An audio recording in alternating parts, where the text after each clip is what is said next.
But I would say asking for proof of something like that, I could, of course, turn the question around and say, if it did, not original opinion, but the relation, all report. Read, but is use all the time, but have never seen and have no idea what they are. I did not see a 600-foot Jesus, and I don't think Oral did either. But if he did, he'd still be running.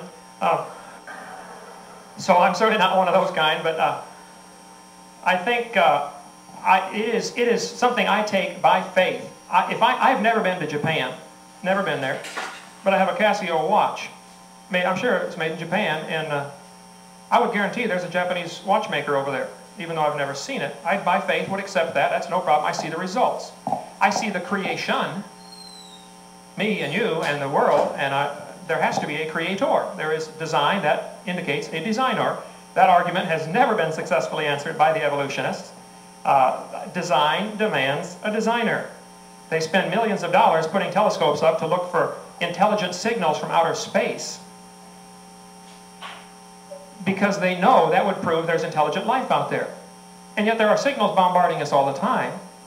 It's just obvious what was created and what was not. I could get a bag of objects and put rocks and coins and watches and sticks in there and have you reach in and pull one out and tell me. A 5-year-old could tell you whether it was man-made or a naturally occurring object. And looking at the human body, looking at anatomy, looking at the structure of one paramecium, which is more complex than the entire space shuttle, you would have to say this was designed. The genetic code, the DNA code, had to be designed. Dropping letters out of a box does not form Webster's dictionary. I don't care how many billions of years you do it, the letters would wear out before you'd form the dictionary, and the genetic code is far too complex to ever have arisen by chance. So as far as I got off the question, proving the existence of God, I wouldn't attempt to. I would say that's something you're going to have to take on faith, just like the evolutionist takes on faith that there is a mysterious motivating force driving toward more complexity by pouring energy in. Adding energy to a closed system doesn't improve order. You can run a tornado through a junkyard and you'll never assemble a Boeing 747. Increased energy input. Hurricane Andrew did not assemble any buildings down in southern Florida, even though it tore up several lumber yards. Okay, thank you. I think we need to go on with me.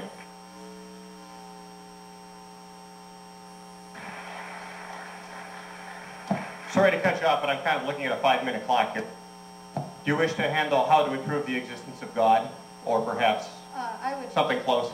I would refer to my opening remarks, and I keep my religion as one part of my life, and my science as another part. My science I subject to evidence and material observations. My faith is just that. It is part of the non-material world, and it is answerable with questions directed by faith. Thank you. Dr. Richardson first here.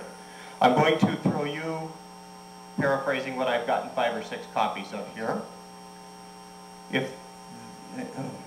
Is there anything that evolutionists know for sure, not just, quotation marks, theory, and a number of the others have to do with how does a scientist define theory versus how does a creationist define theory?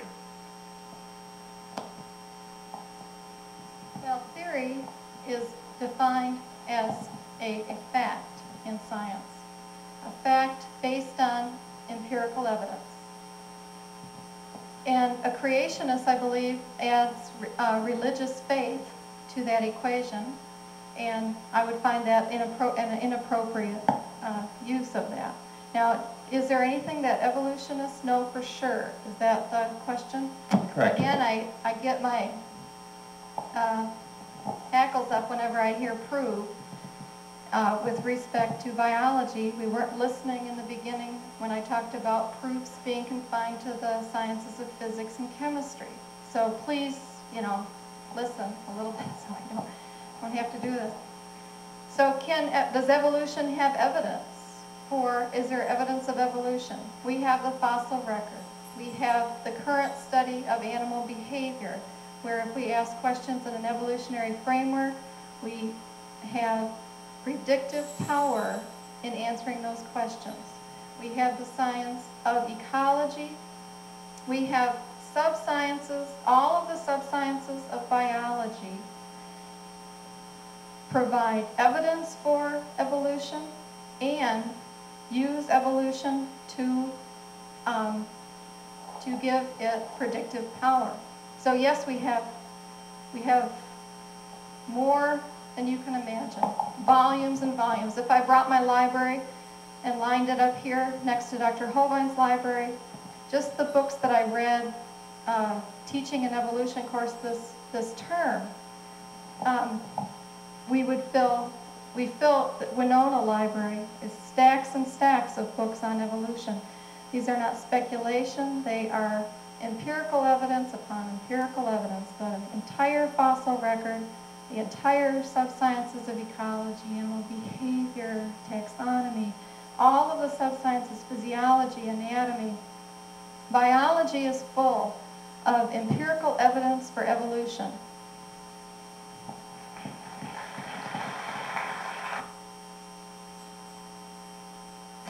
Dr. Hovind? Listing all the sciences available certainly didn't offer any empirical evidence. To say that it exists, and I'd like to see it, I'll be reasonable and rational. I've heard many evolutionists say, well, we have lots of evidence, but nobody's ever brought it forth. Many scientists who believe strongly in evolution will say, we have no empirical evidence, but we believe it strongly because the only other alternative is creation, and that clearly is unthinkable. All the sciences that Dr. Richardson named were started by creationists who were looking for design and order in this universe. Nearly all of the early scientists in the 1600s, 1700s, 1800s were creation scientists. Now, some were wrong in some of their theories. I understand that, okay? And we need to always allow for that possibility that we may be wrong and be willing to change and alter what we believe in light of the facts. As I mentioned earlier, if it could be proven the universe was not billions of years old, as I believe it clearly can be proven, then evolution would have to modify their theory to fit within the time work of 8,000 to 10,000 years maximum, which of course could not happen. I would say there is, am I answering the question right? What? Read it to me one more time. If you would, please. If I have the right question. Is there anything that evolutionists know for sure, not just theory? No, there is not. Dr. Roth, I believe, is the curator at the museum in British Museum of Natural History, the largest fossil collection in the world, asked that question to the Chicago symposium of famous evolutionists from all over the place. He said, do any of you know anything for sure about evolution? Long period of silence. Finally, one man stood up and he said, I know one thing for sure. We shouldn't teach it in high school. That was his result. No, there has never been any empirical evidence offered for evolution. They always claim they have it. I would love to see it. And if you read a whole library full of books this quarter, I read a lot, but I can't go that far.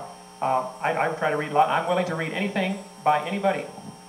I'm willing to look at all the evidence from both sides, and I have never seen any empirical testable evidence. That's why on the back of my business card, I offer $10,000 for anybody with any empirical evidence, a legitimate standing offer of 4 years now. If you've got some evidence, please show it to me. Let's put it to the test. Let's show me life evolving from non-life. Let's do it in the laboratory. Miller certainly didn't. He made a few simple amino acids. That's building the building blocks. He didn't make a cell. Certainly nothing that reproduces itself. We've never seen an animal change to any other kind of animal. It has never been observed in the fossil record, and it's not happening today. Chimpanzees today are still having babies, and they're still chimpanzees. Nothing changes. Okay. I'm going to throw at you, Dr. Hovind, again, a series that I think are all related. And I'm not sure if I can summarize, so let me just quickly read these. They're all kind of the same question in my mind. If there is a creator and he or she created, why would the creator make something like an appendix, a human organ which is useless and even dangerous?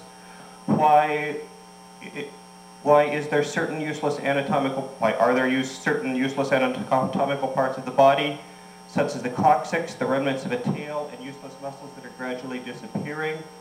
Isn't it true that 80 to 90% of our enzymes are also found in other animals? For example, pig insulin works in diabetic people.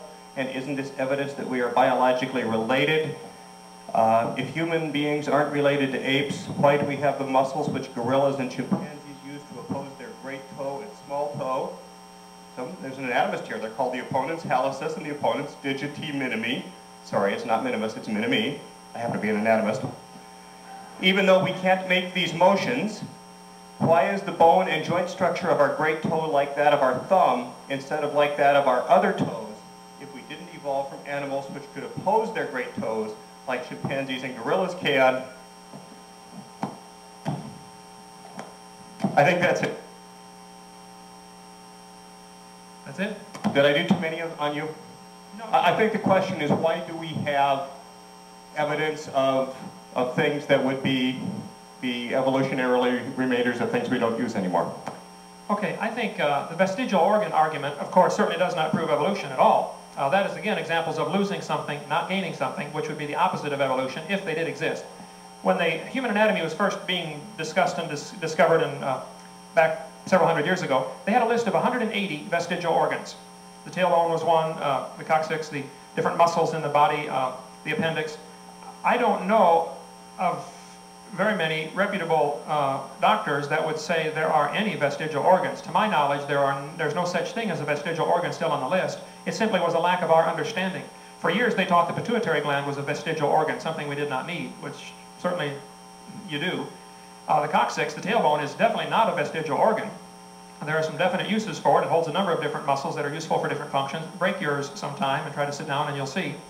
And again, losing a tail would be an example of a loss of information, not a gain. A tail would be a handy thing to have. So vestigial organs do not exist in the first place. And I was very disappointed that Dr. Richardson referred to vestigial organs in the embryonic stage. The ontogeny recapitulates phylogeny theory was disproven 50 years ago. The human baby never has gill slits. They are different folds of skin that develop into different parts of the respiratory and hearing tract. The baby never can breathe through them. Some of you have several chins, some of you fat folks. You cannot breathe through any of them, except the top one. The fact that the baby embryo looks like it has a tail, it simply isn't fully developed yet. The argument from ontogeny recapitulates phylogeny is the justification for abortion. After all, it's just a fish or just an amphibian. The baby does not go through the stages of evolution during development. It is 100% human the instant it is conceived. And to terminate the life by an outsider from that moment on... Okay, excuse me, we are off topic. Okay, go ahead. Dr. Richardson.